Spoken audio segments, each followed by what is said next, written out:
আমাৰ ৰাজ্যখনত চৰকাৰী চাকৰি আমি 1.5 লাখ দিছো 2 লাখ লৰা ছোৱালীক আমি ব্যৱসায় কৰিবৰ কাৰণে 2 লাখ টকা কৰি আমি সুদবিহীন আমি টকা দিয়াৰ বাবেও সিদ্ধান্ত লৈছিলো আজি মুখ্যমন্ত্ৰীৰ আত্মনিৰ্ভৰ অসম আঁচনিৰ জৰিয়তে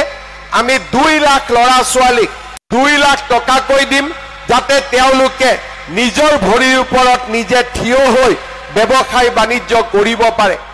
আজি আমাৰ ৰাজ্যখনৰ 25,000 নামঘৰত আমি 3 লাখ টকা দিয়াৰ কাম হাতত লৈছো আজিয়ে সমগ্ৰ অসমতে বহু কেইটা নামঘৰে চেক পাইছে অহা 2-3 দিনত আমাৰ সকলো সমষ্টিৰে 25,000 নামঘৰত আমি 3 লাখ টকা কৈ দিয়াৰ ব্যৱস্থা কৰিম আহিব লগে লগে চাকৰি নাপায় 1 বছৰৰ কাৰণে তেওঁলোকে চাকৰি বিচাৰিব লাগে বিভিন্ন পৰীক্ষা দিব লাগে গুৱাহাটী নগাঁওলৈকে পৰীক্ষা দিব যাব লাগে আমাৰ ৰাজ্যত আমি সিদ্ধান্ত লৈছো যে এতিয়াৰ পৰা যিমান লৰা ছোৱালী গ্ৰেজুৱেচন পাছ কৰিব তেখেতসকলক 1 বছৰৰ কাৰণে ৰাজ্য চৰকাৰে প্ৰত্যেক মাহত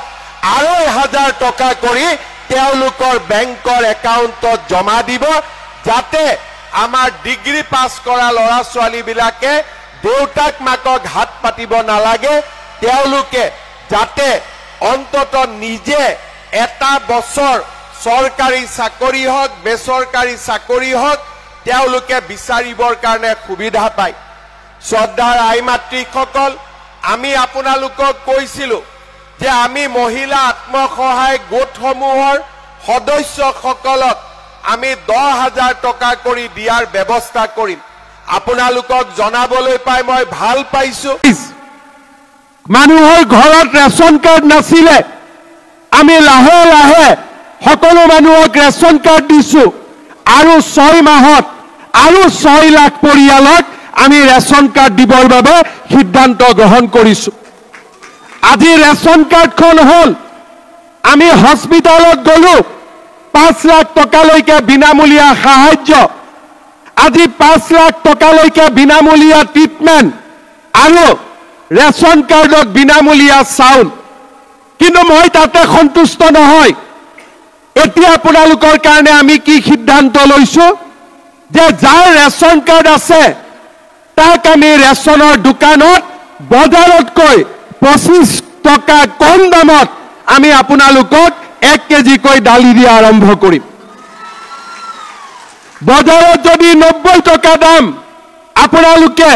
65 টকাত 1 কেজি দালি ৰেচনৰ দোকানৰ পৰা কিনিব পাৰিব তাৰ লগে লগে আমি আৰু সিদ্ধান্ত লৈছো বজাৰত যদি চেনিৰ দাম 70 টকা